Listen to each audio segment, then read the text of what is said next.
Real Deal Neil here, folks, and I just want to bring another message, and I want to thank Mr. Ivan Ivanov of the World Health Organization for communicating with me and sharing some more tips, some of which I'd already thought of, but again, my method here is to keep it simple when communicating with you initially, and if you want our help, then we can dig into the weeds and get into the minutia of a much bigger program, right, to assist you in communicating the concerns here. But the first thing we're going to do, obviously, we'll do a hazard identification or a hazard assessment of your workplace and your work processes and the characteristics of your environment.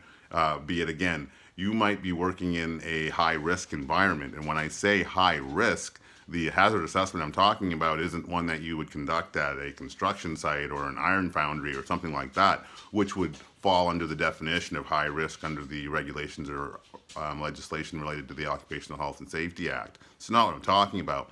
High risk is situations where you communicate often with visitors. Maybe you're the person who is the master of first impressions at your firm or your office setting, right?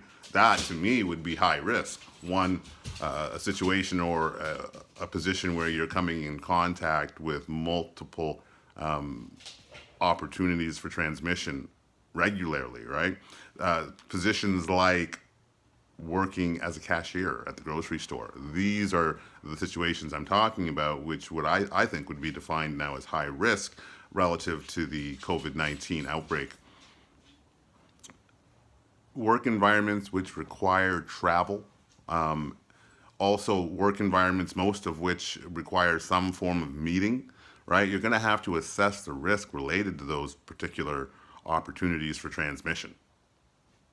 I hope I'm making some sense here. I've already discussed business continuity. That's a really big discussion and one that has to be had in person, but I can have that with you if you'd like. Just direct message me or call me. Again, the number's in the page. But you'll also have to discuss the absence policy within that business continuity, right? There needs to be some discussion around that and some communication around that with your personnel. Absolutely. And this is, again, an area where you'll have to assess and identify the risk and the hazard. We know what the hazard is. It's COVID-19 and transmission thereof. But we really need to look at the level of risk related to your business processes and the things that your people have to do to keep your business going.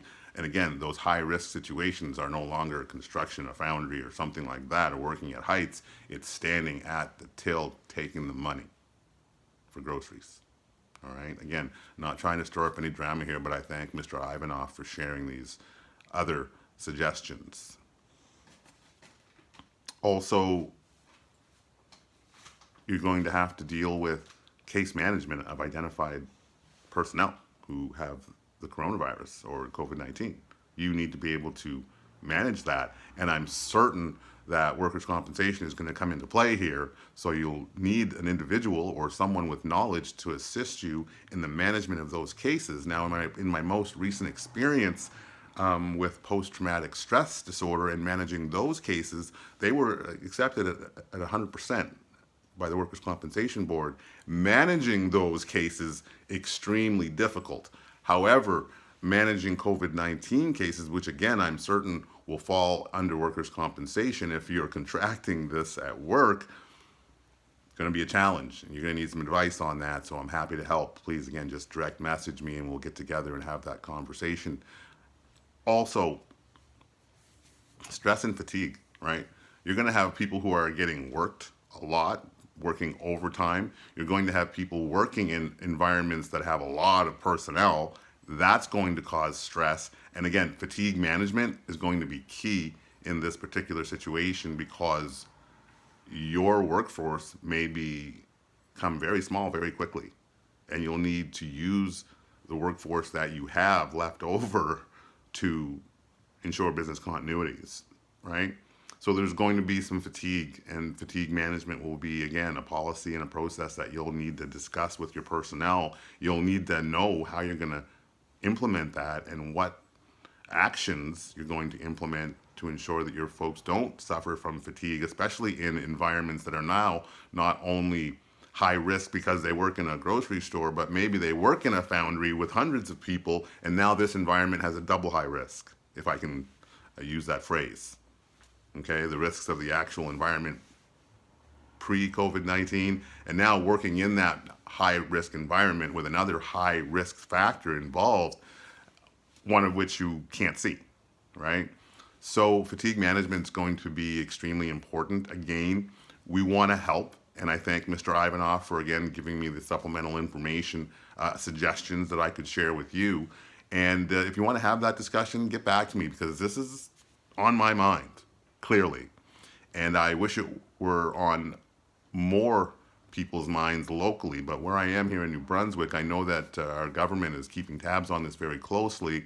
But the closest actual coronavirus, the closest case is just in Quebec, right? So I don't expect that it's going to be too long before we're talking about it here in New Brunswick and here in St. John where I live.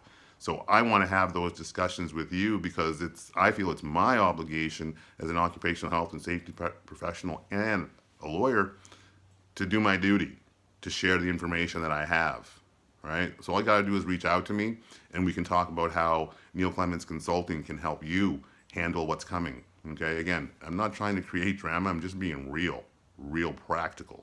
And you can be too if you take the advice. So make it a great day. Choose to win and get back to us if you would like us to come and help you because we want to.